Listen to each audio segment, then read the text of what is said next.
Welcome to studio in Telugu. ముందుగా headlines. Neat పరీక్ష ఫలితాలపై సమగ్ర విచారణ చేపట్టాలి. ఎస్ఎఫ్ఐ జిల్లా కార్యదర్శి గంగా సూరిబాబు డిమాండ్. రాష్ట్ర అభివృద్ధికి సంబంధించిన అర్థవంతమైన చర్యలు జరగాలి. శాసనసభ సమావేశాల గురించి పయ్యావుల కేశవ్ వ్యాఖ్యలు. గంజాయి డ్రగ్స్ విచ్చలవిడి వినియోగంపై ఉక్కుపాదం. అమ్మాయిలపై జరిగే అఘాయిత్యాలపై చర్యలు తీసుకుంటాం. బంగళపూడి అనిత హామీ. ఇక డీటెయిల్స్ చూస్తే జిల్లా కాంగ్రెస్ పార్టీ కార్యాలయంలో పార్లమెంట్ ప్రతిపక్ష నేత రాహుల్ గాంధీ జన్మదిన వేడుకలు ఘనంగా నిర్వహించారు. కాంగ్రెస్ పార్టీ నాయకుడు పార్లమెంట్ ప్రతిపక్ష నేత రాహుల్ గాంధీ జన్మదిన వేడుకలను బుధవారం కాకినాడ జిల్లా కాంగ్రెస్ పార్టీ కార్యాలయంలో ఘనంగా నిర్వహించారు. AICC member Sri Ramachandra Murthy, Kakinada city in charge Nookaraju, జిల్లా యూత్ కాంగ్రెస్ అధ్యక్షుడు Satteppa Naidu, PCC member Polisetty Srinivas, Congress party జిల్లా అధ్యక్షుడు పబ్బినేడి కృష్ణ తదితరులు ఆధ్వర్యంలో హాజరై కేక్ కట్ చేశారు. అనంతరం స్వీట్లు పంచారు. ఈ సందర్భంగా వారు మాట్లాడారు.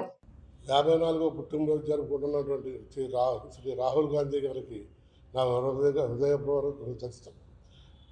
కానీ ఇవాళ 54వ ఏటలో ఆయన చేసిన కృషి భారతదేశంలో మొత్తం యావత్ భారతదేశంలోనూ అతి తక్కువ ఓట్లు 30 ఓట్ల తేడాలో చేజారిన కాంగ్రెస్ పార్టీ ఇవాళ మళ్ళీ బీజేపీ అధికారంలో రావడం జరిగింది.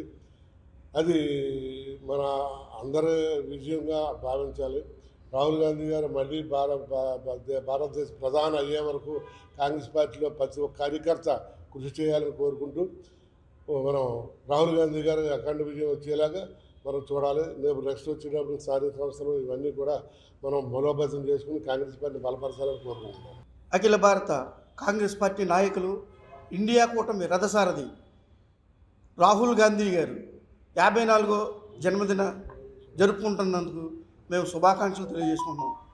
ఆయన భారత్ జోడో యాత్ర చేసి ఎన్డీఏ మీద కష్టపడి ఎన్నో సీట్లు తెచ్చుకుండి విజయపదంలో నడిచారు. ఒక్క ఒరిస్సా, బీహార్ తప్పితే లేకపోతే ఈరోజు సెంట్రల్లో కాంగ్రెస్ కైవసం చేసుకుంది. కనుక ఈ యొక్క విజయాన్ని చేకూర్చిన భారతదేశంలో ప్రజలందరికీ మా కాంగ్రెస్ పార్టీ తరపుని, మా రాహుల్ గాంధీ గారి తరపు నుంచి మేము ప్రతి ఒక్కరికి అభివందనలు తెలుపుకుంటున్నాం. రాబోయే ఎన్నికల్లో మరి కాంగ్రెస్ పార్టీని భారతదేశంలో ప్రజలందరూ బలోపేతం చేసి మన యువ ప్రధానైన రాహుల్ గాంధీ గారిని ప్రధానిగా చేయడానికి ప్రతి ఒక్క కార్యకర్తలు, కాంగ్రెస్ అభిమానులు, ఐఎన్టీయూస్ సంఘాలు అన్నీ కూడా విజయం పదంలో నడిపించాలని కోరుకుంటూ ఈరోజు కళా వెంకట్రావు భవన్లో, కాకినాడ కళా వెంకట్రావు భవన్లో మేము రాహుల్ గాంధీ గారి జన్మదిన ఉత్సవాలు చేసుకుంటున్నాం. కనుక వచ్చే స్థానిక సంస్థల్లో కూడా మరి కాంగ్రెస్ పార్టీని మేము బలోపేతం చేస్తామని కోరుకుని సెలవు తీసుకుంటాం. నీట్ పరీక్ష ఫలితాలపై సమగ్ర విచారణ చేపట్టాలని ఎస్ఎఫ్ఐ జిల్లా కార్యదర్శి గంగా సూరిబాబు పేర్కొన్నారు. 2024 నీట్ పరీక్ష ఫలితాల నిర్వహణపై విద్యార్థులు, తల్లిదండ్రుల నుండి అనేక అనుమానాలు వ్యక్తమవుతున్నాయని, నీట్ పరీక్ష నిర్వహణ తీరుపై సమగ్ర విచారణ నిర్వహించి విద్యార్థులందరికీ న్యాయం చేయాలని భారత విద్యార్థి ఫెడరేషన్ జిల్లా కార్యదర్శి గంగా సూరిబాబు పేర్కొన్నారు. బుధవారం కాకినాడ జిల్లా కలెక్టరేట్ వద్ద ఎస్ఎఫ్ఐ ఆధ్వర్యంలో ధర్నా కార్యక్రమం చేపట్టారు. అనంతరం జిల్లా అధికారులకు వినతి పత్రం అందజేశారు. ఈ సందర్భంగా ఆయన మాట్లాడారు. దేశవ్యాప్తంగా వైద్య విద్యను అభ్యసించడం కోసం దేశవ్యాప్తంగా నిర్వహించేటువంటి నీట్ పరీక్ష ఈ సంవత్సరం అగమగోచర విద్యార్థులందరినీ గందరగోళం చేసే పరిస్థితి ఏర్పడింది. దీనికి కారణం ఎప్పుడూ రాని విధంగా 720కి 720 మార్కులు సుమారుగా 67 మందికి వచ్చాయి. ఒకే సెంటర్లో ఎగ్జామ్ రాసిన వారికి సుమారుగా 7గురికి ఒకే సెంటర్లో వచ్చిన వారికి 720 మార్కులు వచ్చాయి. ఎప్పుడూ లేని విధంగా 718, 719 మార్కులు కూడా నీటి పరీక్ష ఫలితాల్లో వచ్చాయి. అంటే ఈ ఫలితాలన్నింటినీ విశ్లేషణ చేస్తే ఇదంతా గోల్మార్క్ జరిగింది. కొన్ని లక్షల మంది జీవితాలతోటి ఎన్టీఏ నేషనల్ టెస్టింగ్ ఏజెన్సీ ఆడుకుంటూ ఉంది. కేవలం మాస్ క్యాంపెయిన్ ప్రోత్సహించడం లేకపోతే పేపర్ లీకేజ్ జరిగిందని ఆరోపణలు జరుగుతున్నాయి. దీని మీద సుప్రీంకోర్టుకి, వివిధ హైకోర్టులు ఇప్పటికే కేసులు ఫిల్ అయ్యాయి. వీటన్నిటి మీద సుప్రీంకోర్టు చొరవ తీసుకుని వెంటనే సమీక్ష చేయాలి, న్యాయ విచారణ జరిపించి ఏ అయితే విద్యార్థులకు అన్యాయం జరిగిందో వాళ్ళందరికీ న్యాయం చేయాలి. నీటి పరీక్షను మళ్ళీ రద్దు చేసి మళ్ళీ కండక్ట్ చేయాలని భారత విద్యార్థి ఫెడరేషన్ ఎస్ఎఫ్ఐగా డిమాండ్ చేస్తూ ఉన్నాం. నీటి పరీక్షపై కేంద్ర ప్రభుత్వం చొరవ తీసుకోవాలి. వెంటనే దీని మీద స్పష్టమైన వైఖరిని ప్రకటించాలి. ఇటువంటి మాల్ ప్రాక్టీస్ లేకపోతే ఇటువంటి గోల్మాల్ చేస్తున్నటువంటి పరీక్షలు కండక్ట్ చేస్తున్నటువంటి నేషనల్ టెస్టింగ్ ఏజెన్సీ ఎన్టీఏని వెంటనే రద్దు చేయాలని ఎస్ఎఫ్ఐగా డిమాండ్ చేస్తూ వైద్య విద్యార్థులందరికీ కూడా న్యాయం చేయమని భారత విద్యా ఫెడరేషన్ ఎస్ఎఫ్ఐ కోరుతా ఉన్నాం. నా పేరు ఎం గంగాసుర్వ, ఎస్ఎఫ్ఐ కాకినాడ జిల్లా కార్యదర్శి. నేను కాలేజ్ నుంచి చదువుతున్నాను. ఇప్పుడు జరిగిన అందరికీ తెలిసిందే, నీట్ స్కామ్ అనేది అసలు సహజం అవ్వనిది పని. అది 719, 18 అసలు రావు. అండ్ గ్రేస్ మార్క్ ఎవరెవరికి ఇచ్చారో తెలియాలి. అండ్ గ్రేస్ మార్కులు కూడా ఎవరో పేపర్ లేట్గా వచ్చిందనో లేదా త్వరగా ఇచ్చేసారనో అనే ఆరోపణలు జరుగుతున్నాయి. అసలు ఏంటి అసలు? అండ్ నీట్ కూడా సెంట్రల్ నుంచి తీసేసి స్టేట్ వైడ్గా పెట్టాలని, అలాగే తమిళనాడు స్టాలిన్ గారు కూడా ముందే అది ప్రమోట్ చేశారు. అలాగే ఇప్పుడు ఇలా జరగడం వల్ల ఇప్పుడు ముందే రావాల్సిన ప్రీ స్టూడెంట్స్ కూడా చాలా ఇబ్బంది జరుగుతుంది. అండ్ ముందుసారి కూడా 541 కాకినాడ జనరల్ సీట్ వచ్చింది. అండ్ ఇప్పుడు ఇలా జరగడం వల్ల 600 వచ్చినా లేక 700 వచ్చినా సీట్ అనేది లేవు. అండ్ దీనివల్ల మెడికల్ స్టూడెంట్స్ కానీ లేకపోతే ఇప్పుడు బైపీసీ తీసుకున్న వాళ్ళకి కానీ వాళ్ళకి మ్యాథ్స్ రాకపోయినా ఇందులో తీసుకునే ఇంట్రెస్ట్. అండ్ ఇప్పుడు ఇలా జరగడం వల్ల నీటే కాకుండా మెడికల్ లేకపోతే డెంటల్, బిఏఎంఎస్, బిహెచ్ఎంఎస్ అవి కూడా ర్యాంకులు తగ్గిపోతే దీనివల్ల చాలా పిల్లలు అస్వస్థతకు గురవుతున్నారు.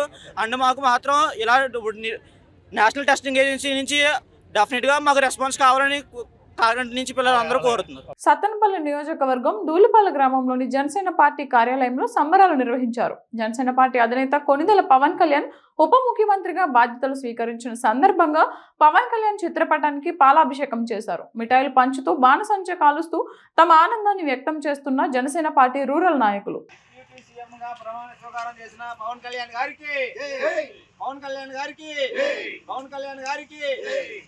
డిప్యూటీ సీఎం గారికి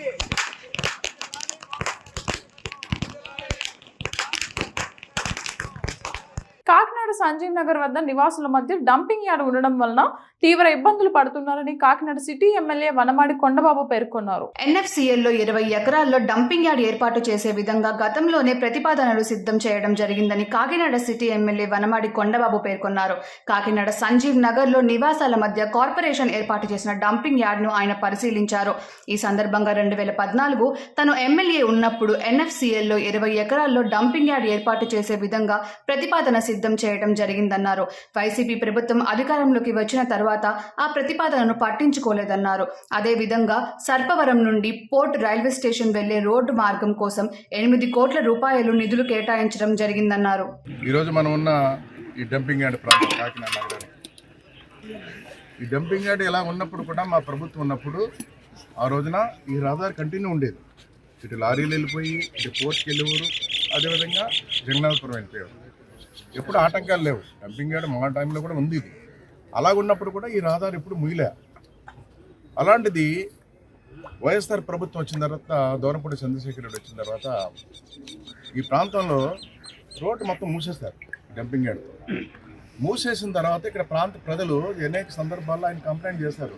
ఏమంటే రోడ్డు మార్గం మూసేస్తారు, దారి తీయించండి అని చెప్పి ఎన్నోసార్లు రిక్వెస్ట్ చేస్తారు. ఇప్పుడు మేము ఎలా రిక్వెస్ట్ చేస్తాం కమిషనర్ గారిని, ఈ దారి తీయించండి అని చెప్పి ఇప్పుడు వచ్చి చెప్పాం. అలాగే ఆయన అనేక సందర్భాల్లో ఆయన దగ్గరికి వెళ్ళి చెప్పుకున్నారు, ప్రజలు చెప్పుకున్నారు, ఇక్కడ లారీ వానర్ చెప్పుకున్నారు, అందరూ చెప్పుకున్నారు. ఈ దారి మార్గం లేక లారీలన్నీ కూడా కొన్ని వేలాది లారీలు ఒకే దారిలో వెళ్ళవలసి వస్తుంది, చాలా ఇబ్బంది పడిపోతామని చెప్తే దీంతో అని చెప్పి తీయించలేపడండి ఈ మొత్తం అంతా. అంటే నేను చెప్తున్నాను ఈ విషయం మీకు ఎందుకు చెప్తున్నానంటే దీంట్లో చాలా పెద్ద స్కామ్ ఉంది. ఎందుకంటే తీయించలేదు ఆయన. మీరు కూడా వచ్చారు సంవత్సరం క్రితం ఇక్కడికి వచ్చాం మనందరం కలిసి, మీ మీడియా ద్వారా వచ్చాక. ఈ డంపింగ్ యార్డు రోడ్డు మూసేయడానికి మార్గాన్ని మూసేయడానికి కూడా కారణం ఇదే. ఎవరు కూడా ప్రయాణం చేయకూడదని వ్యక్తి ఆయన సొంత నిర్ణయం. ఎందుకు ప్రయాణం చేయకూడదు అనుకున్నాడంటే కాకినాడలో విచ్చలవిడిగా గంజా అమ్మడం మొదలుపెట్టారు. కాకినాడ నుంచే హైదరాబాద్ కానీ ఏ ప్రాంతానికి వెళ్ళినప్పుడు కూడా కాకినాడ నుంచి పంపిస్తున్నారు. పట్టుకున్న వాళ్ళందరూ కాకినాడలో మళ్ళీ కేసులు. హైదరాబాద్లో పట్టుకున్నా కాకినాడ కూడా ఉండేవాడు, విజయవాడలో పట్టుకున్నా కాకినాడ కూడా ఉండేవాడు, ఎక్కడ చూసినా కాకినాడ కూడా ఉండేవాడు. ఇప్పుడు దాని మీద మేము పూర్తి విశ్లేషణ చేస్తాం. ఏంటి అసలు కాకినాడ నుంచి ఇంత గంజి వెళ్తుంది, ఇవన్నీ వెళ్తున్నాయని చెప్పేసి, అదే సమయంలో డ్రగ్స్ కూడా ఇక్కడి నుంచి వెళ్తున్నాయని చెప్పేసి ఆరోపణలు వచ్చినప్పుడు దాన్ని కూడా మేము అడ్డుకున్నాం. ఆ రోజున ఖండించాం. ఆ రోజున అదేవిధంగా కాకినాడలో ఎక్కడి నుంచి గంజి వెళ్తుందనేది ఆరా తీసామండి మేము. ఆరా తీస్తే ఈ డంపింగ్ యార్డ్ నుంచి గంజా పెట్టి ఇక్కడి నుంచే పంపిస్తున్నారు. ఎందుకు ఇక్కడ పెడుతున్నారంటే ఒక మంచి ప్రాంతంలో పెడితే గంజా వాసన తెలిసిపోద్ది. డంపింగ్ యార్డ్లో పెడితే ఏం తెలుస్తుంది, తెలీదు. ఇక్కడే గంజా అంతా తీసుకొచ్చి ఇక్కడి నుంచి చెత్త వెహికల్స్లో పంపించారండి. చెత్త వెహికల్స్ ఆ రోజు మీకు కూడా చెప్పాం. చెత్త వెహికల్స్ అంటే అన్నీ కాదు, అందులో కొంతమందిని సెలెక్ట్ చేసుకున్నారు. ఆ కొంతమందిని సెలెక్ట్ చేసుకుని ఈ డంపింగ్ యార్డ్లో గంజా పెట్టి ఇక్కడి నుంచి చెత్త పంపించి డెలివరీ ఇచ్చే కార్యక్రమం కూడా చేశారు. ఆ రోజు అన్నీ తెలుసుకుని ఇక్కడి నుంచే అన్నీ జరుగుతున్నాయని చెప్పేసి ఆ రోజున ముందున్న ఎస్పీ గారు చెప్పాం, పట్టించుకోలే. రెండోసారి మళ్ళీ ఎస్పీ గారు వచ్చారు, సతీష్ కుమార్ గారు వచ్చిన తర్వాత నేను ఆయనకి స్వయంగా ఆధారాలతో ఇచ్చానండి. ఇచ్చిన తర్వాత ఆయన మీ మీడియా ద్వారానే వచ్చి ప్రెస్ మీట్ పెట్టి ఇక్కడి నుంచే డంపింగ్ యార్డ్ దయించే గంజా పంపిస్తున్నారండి, కాకినాడ పిల్లలు పాడైపోతున్నారు, పిల్లలు తల్లిదండ్రులు గోలు పెడుతున్నారు, దీన్ని అరికట్టాలని చెప్పేసి రిక్వెస్ట్ చేస్తాను నేను. ఆ రోజున పొద్దుట కంప్లైంట్ ఇచ్చామండి. అదే రోజు రాత్రి ఇక్కడ 7 పట్టుకున్నారు. గంజా స్మగ్లర్స్ని 7 పట్టుకున్నారు. ఈ ప్రాంతంలో 7 పట్టుకున్నారు. అదే సమయంలో హైదరాబాద్లో ఒకడు దొరికాడు. ఆ విధంగా అరికట్టడం జరిగింది. నేనేమంటాను, ఇప్పుడు సీఏ గారిని ఇంకా జరుగుతుంది, ఇక్కడ మూలాలు కూడా ఉండకూడదు, ఎక్కడ జరగకూడదు, ఇంకా పూర్తి స్థాయిలో అరికట్టాలని మళ్ళీ కమిషనర్ గారిని రోడ్డు కోసం ఎలా రిక్వెస్ట్ చేస్తానో ఈరోజు పోలీస్ డిపార్ట్మెంట్ కూడా గంజా లేని కాకినాడగా చేయాలి. ఆ విధంగా మీరు సహకరించాలనుకునే సందర్భంగా చెప్పినట్టు మేము వచ్చిన తర్వాత నేను వచ్చిన ఈ 10 నెలల కాలంలో మా SP sir Satish Kumar sir వచ్చిన తర్వాత ఆయన ఉత్తర్వుల ప్రకారం, అలాగే డిఎస్పీ గారి ఉత్తర్వుల ప్రకారం మా ఏరియాలో కాకుండా కాకినాడ మొత్తం మా ఏరియాలో కూడా చాలామంది మా సంజయ్ నగర్ కానీ, దుమ్ములపేట కానీ, రాజగోపాల్ కానీ ఈ గంజాయితో ఎవరైతే లింకులు ఉన్నాయో, లోటు పడిన నేరస్తులు ఎవరైతే ఉన్నారో వీళ్ళందరినీ చట్ట ప్రకారం వాళ్ళని కేసులు కట్టడం, వాళ్ళని అరెస్ట్ చేసి రిమైండ్ పెట్టడం ఇలా జరిగింది. సో అంతా చాలామంది ఇంకా జైల్లోనే మొగ్గుతున్నారు. సో వాళ్ళ మీద కూడా వాళ్ళు ఇల్లు వచ్చిన తర్వాత కూడా ఎలాంటి చర్యలు తీసుకోవాలని చెప్పి నిన్న ఎస్పీ సార్ క్రైమ్ మీటింగ్ పెట్టి దాంట్లో తెలియజేయడం జరిగింది. అలాగే సార్ చెప్పినట్టు కూడా సార్ వచ్చిన ఈ ఏరియాలో ఏదైతే మనకు డంపింగ్ యార్డ్ ఏరియాలో ఉందో ఈ ఏరియాలో గంజా ఎక్కువ ఉంటుందని చెప్పి సార్ చెప్పిన తర్వాత కూడా మేము కంటిన్యూగా పెట్రోలింగ్ అనేది మన ఇటు లారీ ఆఫీస్ వెనకాల కానీ, అలాగే మనకి ఈ యొక్క డంపింగ్ యార్డ్ వైపు పెట్రోలింగ్ చేయడం జరుగుతుంది. సో మన ఏరియాలో ఎక్కడా కూడా గంజాయికి సంబంధించిన మూలాలు లేకుండా పూర్తిగా చెప్పేసి దానికి సంబంధించిన బాధ్యులందరినీ కూడా అరెస్ట్ చేసి రిమైండ్ పెట్టి కేసులు కట్టామని చెప్పి. రానున్న శాసనసభ సమావేశాల్లో రాష్ట్ర అభివృద్ధికి, ప్రజా సంక్షేమానికి సంబంధించి అర్థవంతమైన చర్చలు జరగాలని కోరుకుంటున్నామని పయ్యావుల కేశవ్ అన్నారు. టీడీఎల్పీలో దివంగత ముఖ్యమంత్రి నందమూరి తారక రామారావు చిత్రపటానికి నివాళులర్పించిన అనంతరం శాసనసభ కార్యాలయంలో శాసనసభ వ్యవహారాల బాధ్యతలు నేడు స్వీకరించిన సందర్భంగా కేశవ్ మాట్లాడారు. శాసనసభ ఏర్పాట్లకు చెందిన ఫైల్స్ పై తొలి సంతకాలు చేశారు. రాష్ట్ర ప్రజలకు జవాబుదారీతనంతో కూడిన పారదర్శకమైన పాలన ముఖ్యమంత్రి నారా చంద్రబాబు నాయుడు సారథ్యంలో రాష్ట్ర ప్రజలకు అందించేందుకు కృషి చేస్తామని కేశవ్ తెలిపారు.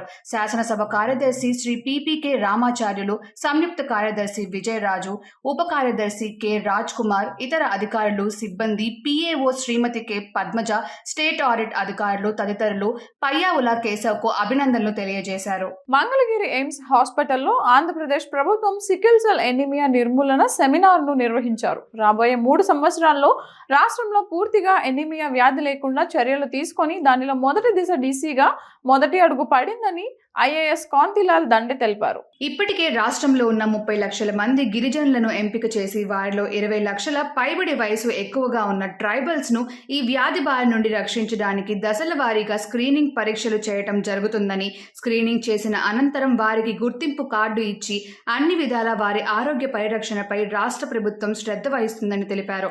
దీనిపై ఎయిమ్స్ మెడికల్ కాలేజ్లో ఒకరోజు సెమినార్ జరిగింది. దీనికి ముఖ్య అతిథిగా కాంతిలాల్ దండే జ్యోతి ప్రజ్వలన చేసి సెమినార్ ప్రారంభించారు.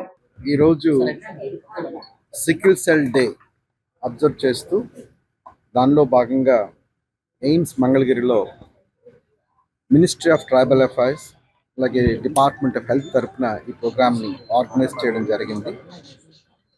ప్రధానంగా ఈ యొక్క కార్యక్రమం యొక్క లక్ష్యం మన జనాభాలో సికిల్ సెల్ అనీమియా పట్ల అవగాహనని కల్పించడం కొరకు, తీసుకురావడం కొరకు దీన్ని చేయడం జరిగింది.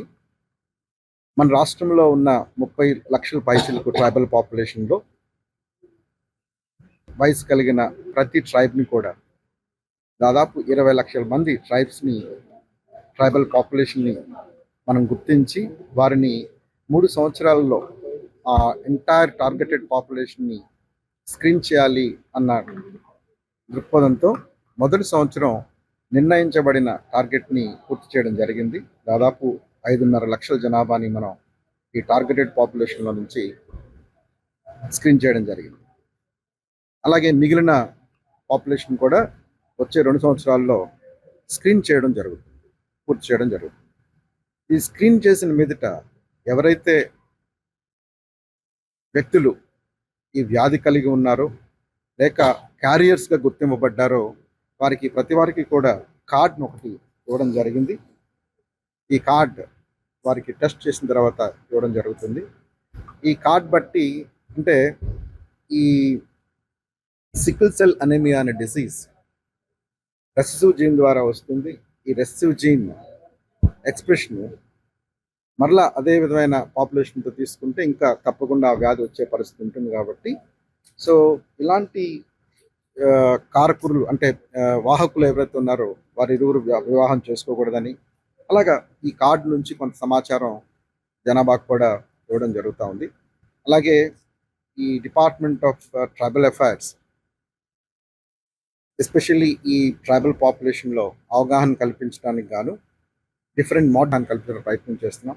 ట్రైనింగ్ మాడ్యూల్స్ అని, అలాగే ట్రీట్మెంట్ మాడ్యూల్స్ అని, కౌన్సిలింగ్ మాడ్యూల్స్ అని, ఇలా డిఫరెంట్ మాడ్యూల్స్ కూడా డిపార్ట్మెంట్ ఆఫ్ హెల్త్ అలాగే మినిస్ట్రీ ఆఫ్ ట్రైబల్ అఫైర్స్ వారు ఇచ్చిన గైడెన్స్ ప్రకారంగా మన రాష్ట్రంలో ఉన్న అన్ని ఐటీడీఏ ప్రాంతాల్లో కూడా మన ఐటీడీఎస్లో చదువుతున్న ఆడపిల్లల్ని అలాగే పిల్లలందరినీ కూడా స్క్రీన్ చేయడానికి మేము నిశ్చయించుకోవడం జరిగింది.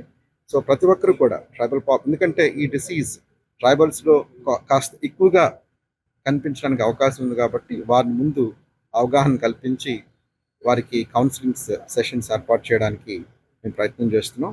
ఈరోజు ప్రత్యేకంగా ఈ సికిల్ సెల్ అనీమియా డేని అబ్జర్వ్ చేస్తూ ప్రజలందరికీ కూడా ఈ వ్యాధి పట్ల అవగాహన కల్పించే విధంగా ఈ ప్రోగ్రామ్ని ప్లాన్ చేయడం జరిగింది. కడప జిల్లా వేంపల్లి మండలంలో కాంగ్రెస్ పార్టీ అగ్రనేత రాహుల్ గాంధీ 54వ జన్మదిన వేడుకలను కాంగ్రెస్ పార్టీ నాయకుడు సలావుద్దీన్ ఆధ్వర్యంలో ఘనంగా నిర్వహించారు. ఈ కార్యక్రమానికి ముఖ్య అతిథిగా ఏపీసీసీ మీడియా చైర్మన్ తులసిరెడ్డి పాల్గొని వేంపల్లి ప్రభుత్వ ఆసుపత్రిలో కేక్ కట్ చేసి బ్రెడ్ పండ్లను రోగులకు పంపిణీ చేశారు. ఈ సందర్భంగా ఏపీసీసీ మీడియా చైర్మన్ తులసిరెడ్డి మాట్లాడుతూ దేశంలోని అన్ని రాజ్యాంగ వ్యవస్థలను బీజేపీ ప్రభుత్వంలో నిర్వీర్యం అయిపోయారని, ప్రజాస్వామ్యాన్ని దేశ స్వాతంత్రాన్ని కాపాడుకోవాల్సిన ప్రతి బాధ్యత ప్రతి పౌరుడిపైన ఉందన్నారు. దేశ ప్రజలందరూ సమర్థవంతమైన రాహుల్ గాంధీ పాలన కోసం ఎదురు చూస్తున్నారన్నారు. రాహుల్ గాంధీకి 54వ జన్మదిన శుభాకాంక్షలను తులసిరెడ్డి తెలియజేశారు. భావి భారత ఆశాజ్యోతి, భావి భారత ప్రధాని, కాంగ్రెస్ పార్టీ అగ్రనేత శ్రీ రాహుల్ గాంధీ గారి 54వ పుట్టినరోజు ఈరోజు. ప్రస్తుత పరిస్థితుల్లో అటు కాంగ్రెస్ పార్టీకి ఇటు దేశానికి రాహుల్ గాంధీ గారి నాయకత్వం చాలా అవసరం. ప్రస్తుతం గాంధీయిజానికి, గాడ్సేయిజానికి, ప్రజాస్వామ్యానికి, నియంతృత్వానికి, లౌకికవాదానికి, మత మౌఢ్యానికి, సన్మార్గానికి, దుర్మార్గానికి మధ్య ఒక సైద్ధాంతిక పోరాటం జరుగుతూ ఉంది దేశంలో. ఈ సైద్ధాంతిక పోరాటంలో ప్రజాస్వామ్యానికి, గాంధీయిజానికి, లౌకికవాదానికి, సన్మార్గానికి ప్రతీకగా, ప్రతినిధిగా ఈవైపు కాంగ్రెస్ పార్టీ ఉంది. మరొక వైపు బీజేపీ, మోడీ గారి నాయకత్వంలో బీజేపీ ఉంది. ఈనాడు దేశంలో దాదాపు అన్ని రాజ్యాంగ వ్యవస్థలు, సిబిఐ, ఈడీ, ఐటీ, ఎన్ఐఏ, ఎన్నికల కమిషన్, ఇలాంటి రాజ్యాంగ వ్యవస్థలన్నీ బీజేపీ పాలనలో నిర్వీర్యమైపోయాయి. ఈ పరిస్థితుల్లో ప్రజాస్వామ్యాన్ని, దేశ స్వాతంత్రాన్ని, రాజ్యాంగాన్ని కాపాడుకోవాల్సిన బాధ్యత ఈనాడు ప్రతి పౌరుని మీద ఉంది. కాబట్టి ఈ నేపథ్యంలో ఒక సమర్థవంతమైన నాయకత్వం అవసరం. అటువంటి సమర్థవంతమైన నాయకత్వాన్ని ఈనాడు రాజనీతిజ్ఞుడు, దార్శనికుడు, సౌమ్యుడు, నిరాడంబరుడు, నిజాయితీపరుడైనటువంటి రాహుల్ గాంధీ గారిలో ఈనాడు దేశ ప్రజలు చూస్తున్నారు. కాబట్టి ఈ నేపథ్యంలో రాహుల్ గాంధీ గారికి ఆయన జన్మదిన సందర్భంగా ఆంధ్రప్రదేశ్ కాంగ్రెస్ కమిటీ తరఫున, కడప జిల్లా కాంగ్రెస్ పార్టీ తరఫున హృదయపూర్వక శుభాకాంక్షలు తెలియజేస్తున్నాం. గత అర్ధరాత్రి నందలూరు చేయేరు నది నుంచి ఇసుక అక్రమ రవాణా చేస్తున్న 2 టిప్పర్లు, ఒక జేసీబీని పోలీసులు స్వాధీనం చేసుకున్నారు. అన్నమయ్య జిల్లా నందలూరు మండలంలోని మర్రిపల్లి గ్రామం చెయ్యేరు నదిలో ఇసుక అక్రమ రవాణా చేస్తున్న 2 టిప్పర్లను, ఒక జేసీబీని స్పెషల్ ఎన్ఫోర్స్మెంట్ బ్యూరో పోలీస్ అధికారులు సంయుక్తంగా స్వాధీనం చేసుకున్నారు. ముందస్తు సమాచారం మేరకు దాడులు నిర్వహించగా ఇసుక అక్రమ రవాణా చేస్తున్న టిప్పర్లను, జేసీబీని స్వాధీనం చేసుకుని కేసు నమోదు చేసి దర్యాప్తు చేస్తున్నట్లు నందలూరు ఎస్ఐ మొహమ్మద్ అబ్దుల్ జహీద్ తెలిపారు. బాపట్ల వ్యవసాయ కళాశాలలోని బి వినోద్ ఆడిటోరియంలో ఆచార్య ఎన్జీ రంగా వ్యవసాయ విశ్వవిద్యాలయం 56వ స్నాతకోత్సవ వేడుకలు బుధవారం విద్యార్థుల ఆనందోత్సాహాలతో జరిగాయి. ఆంధ్రప్రదేశ్ రాష్ట్ర గవర్నర్, విశ్వవిద్యాలయ ఛాన్సలర్ ఎస్ అబ్దుల్ నజీర్ పట్టభద్రులకు పట్టాల పంపిణీ చేశారు. అత్యుత్తమ ప్రతిభ కనబరిచిన 21 మంది విద్యార్థులకు బంగారు పథకాలు, 10 మంది బోధనా సిబ్బందికి అవార్డులను అందజేసిన ఛాన్సలర్ ఎస్ అబ్దుల్ నజీర్ ఈ కార్యక్రమానికి ముఖ్య అతిథిగా ICAR director general doctor Himanshu Pathak హాజరయ్యారు. విశ్వవిద్యాలయానికి చెందిన 6 కళాశాలలకు 895 మంది విద్యార్థుల ప్రతిపక్షంగా 681 మంది విద్యార్థులు పరోక్షంగా పట్టభద్రుల పట్టాలు అందుకున్నారు. ఈ సందర్భంగా విశ్వవిద్యాలయ ఛాన్సలర్ ఎస్ అబ్దుల్ నజీర్ మాట్లాడారు. The culmination of years of dedication, perseverance and a shared passion for agriculture. We are delighted to have Dr. Himanshu Pathak, Director General of ICAR, as our esteemed chief guest of today's convocation. Actually, one more idea I got from his speech is you all of us, including you, all of us hail from some villages or towns. In your future days, please try to help your town. That is what I have learned. If each of you help your respective towns or villages, maybe we will automatically have a Viksit Bharat perhaps. Dr. Pathak's profound insights and extensive expertise serves as a beacon of inspiration for all and guide our collective journey towards a future where agriculture embodies resilience, inclusivity and environmental stewardship transcending mere production. Earning a degree from this prestigious institution is a significant milestone for the graduating students. It signifies not just academic accomplishment, but a commitment to a noble cause, ensuring food security of our nation and the world. As we embark on this exciting new chapter, I stand before you with pride and immense hope for the future of agriculture. Lord Krishna said in Bhagavad Gita, Annat Bhavati Bhutani, meaning all living bodies subsist on food grains. Right? All living bodies subsist on food grains. It is also said in Varaha Purana that one who gives food gives all that is worth giving in this world, which you are going to do. Agriculture is essential for any society to feed the population. As Bharat Ratna Dr. M.S. Swaminathan, father of India's Green Revolution, once said, and I quote, if agriculture goes wrong, nothing else will have a chance to go right.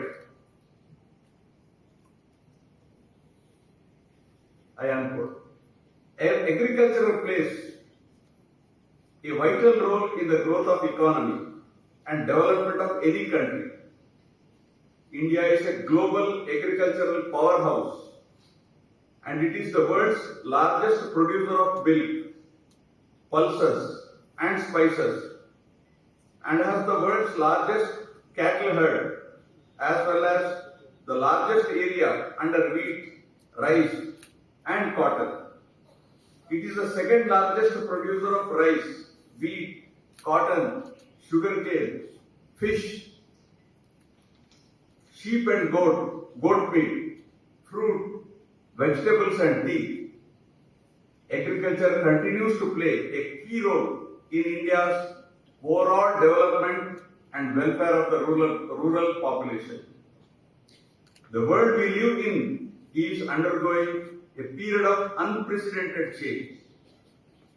Climate change disrupts weather patterns.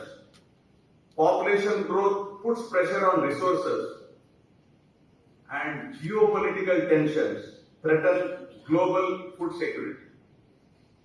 These challenges demand a new breed of agricultural professionals, individuals who are equipped with knowledge, innovation, and a spirit of entrepreneurship. India, with its vast agricultural heritage, is uniquely positioned to play a leading role in addressing the global challenges. Our agriculture sector, however, faces its own set of challenges: fragmented land holdings, water scarcity, and the need for improved post-harvest management. This is where you, the graduating class of ANGIAU, have a key role to play. గంజాయి drugs విచ్చలవిడి వినియోగంపై మరియు అమ్మాయిలపై జరిగే అఘాయిత్యాలపై ఉక్కుపాదం మోపడంతో పాటు శాంతి భద్రతల పరిరక్షణ విషయంలో పటిష్టమైన చర్యలు చేపడతామని రాష్ట్ర హోం మరియు విపత్తుల నిర్వహణ శాఖ మంత్రి వంగలపూడి అనిత పేర్కొన్నారు. అమరావతి రాష్ట్ర సచివాలయంలో రాష్ట్ర హోం మరియు విపత్తుల నిర్వహణ శాఖ మంత్రిగా ఆమె బాధ్యతలు చేపట్టారు. ఈ సందర్భంగా ఆమె మాట్లాడారు. అందరికీ నమస్కారం.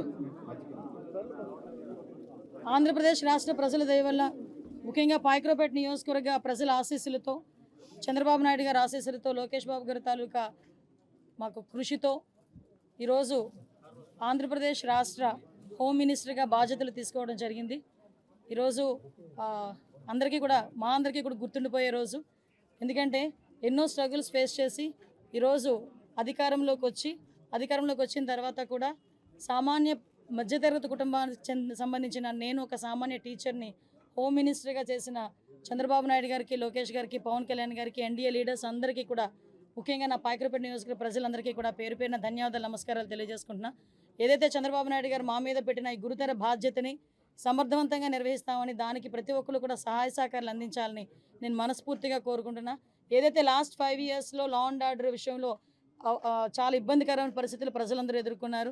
ముఖ్యంగా గంజాయి డ్రగ్స్ విషయంలోని కానీ, విచ్చలవిడిగా ఉన్న గంజాయి డ్రగ్స్ నిర్మూలించడం కానీ, అదేవిధంగా అమ్మాయిల మీద జరుగుతున్న అఘాయిత్యాల మీద ఉక్కుపాదం మోపడం కానీ, రాబోయే కాలంలో లా అండ్ ఆర్డర్ విషయంలో ఎక్కడా కూడా ఎటువంటి ఇబ్బంది లేకుండా ఆంధ్రప్రదేశ్ ప్రజలందరూ కూడా సుఖ సంతోషాలతో ఉండాలని మనస్ఫూర్తిగా కోరుకుంటూ, దానికి మేమందరం కూడా కృషి చేస్తాం. దానికి ప్రజలందరి దగ్గర నుంచి కూడా సహాయ సహకారాలు అందించాలని, మీడియా పరంగా మిమ్మల్ని అందరినీ కూడా సహాయ సహకారాలు అందించాలని మనస్ఫూర్తిగా కోరుకుంటున్నాం. యాక్చువల్గా ఒక బడ్జెట్ రిలేటెడ్ సంబంధించిన మన ఓటింగ్ సంబంధించిన బడ్జెట్ రిలేటెడ్ మీద ఈరోజు పెట్టడం జరిగింది. ఫస్ట్ బడ్జెట్ పెట్టడం జరిగింది. ఇంకా మేము కూర్చోవాలి, ఒకసారి ఒక మీటింగ్ కూర్చోవాలి యాక్చువల్గా. ఎందుకంటే చాలా ఇష్యూస్ ఉన్నాయి. ఇప్పుడు దిశ పోలీస్ స్టేషన్, ఆల్రెడీ దిశ చట్టం ఏమీ లేకుండా దిశ పోలీస్ స్టేషన్స్ అనేదాన్ని మార్చారు. ఆ దిశ పోలీస్ స్టేషన్ అనేది పేరు కూడా మార్చాలి. అట్ ద సేమ్ టైం చాలా ఇష్యూస్ ఉన్నాయి.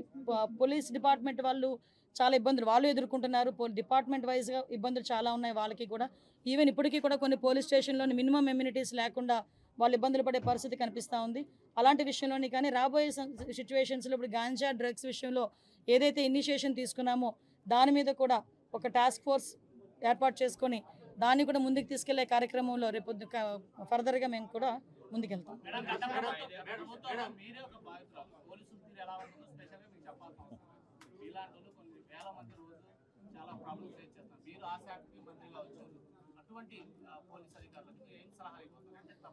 సలహా కాదండి, ఇక్కడ ఒకటి ఏంటంటే అదంటే నేను చాలా సందర్భాల్లో చెప్తుంటాను, యథా రాజా తదా కేడ్, అట్ ద సేమ్ టైం యథా రాజా తదా సైనిక్. ఓకే, రాజు ఎలా ఉంటే సైనికులు అలాగే ఉంటారు. ఈరోజు రాజు మారాడు, సైనికులు ఆటోమేటిక్గా మారాలి. That's it. ఎందుకంటే ఇంతకు ముందులాగే మేము వ్యవహారం చేస్తాము, ఇంతకు ముందులాగే మేము బిహేవ్ చేస్తామంటే కనుక అటువంటి సిచ్యువేషన్స్లో నేను చార్జ్ తీసుకోక ముందే చెప్పాను పోలీస్ డిపార్ట్మెంట్ వాళ్ళకి, అటువంటి వాళ్ళు ఎవరైనా ఇంకా బ్లడ్ అలా నడుస్తూ ఉంది అనుకుంటే కనుక ప్లీజ్ మీరే పక్కకు తప్పుకుంటే పని చేసే వాళ్ళు వస్తారు. నేను ఈరోజు ఏదో చంద్రబాబు నాయుడు గారికో, పవన్ కళ్యాణ్ గారికో, ఎన్డీఏ లీడర్స్కో మాకో పనిచేయమని చెప్పట్లే. ప్రజలకు అనుగుణంగా పనిచేయండి. ప్రజా రక్షణ విషయంలో పనిచేయండి. మీరు ఏదైతే కాకి డ్రెస్ వేసుకున్నారో దానికి గౌరవంగా మీరు అందరూ పనిచేయండి అని చెప్తున్నా. దాని మీద నేను ఈ రోజుకి కూడా స్టాండ్ అయ్యాను. నేను ప్రతిపక్షంలో ఉన్నప్పుడు అదే మాట చెప్పాను, అధికారంలోకి వచ్చి హోమ్ మినిస్టర్ అయిన తర్వాత కూడా అదే మాట చెప్తున్నా. దీనిలో ఎక్కడ కూడా డీవియేషన్ లేదు. వార్తలు ముగించే ముందు హెడ్లైన్స్ మరోసారి. నీట్ పరీక్ష ఫలితాలపై సమగ్ర విచారణ చేపట్టాలి. ఎస్ఎఫ్ఐ జిల్లా కార్యదర్శి గంగా సూరిబాబు డిమాండ్. రాష్ట్ర అభివృద్ధికి సంబంధించిన అర్థవంతమైన చర్యలు జరగాలి. శాసనసభ సమావేశాల గురించి పయ్యావుల కేశవ్ వ్యాఖ్యలు. గంజాయి డ్రగ్స్ విచ్చలవిడి వినియోగంపై ఉక్కుపాదం. అమ్మాయిలపై జరిగే అఘాయిత్యాలపై చర్యలు తీసుకుంటాం. వంగలపూడి అనిత హామీ. స్టూడెంట్ తెలుగు న్యూస్ ఇంతటితో సమాప్తం. తిరిగి రేపటి బులెటిన్లో మళ్ళీ కలుద్దాం. అంతవరకు సెలవు. నమస్కారం.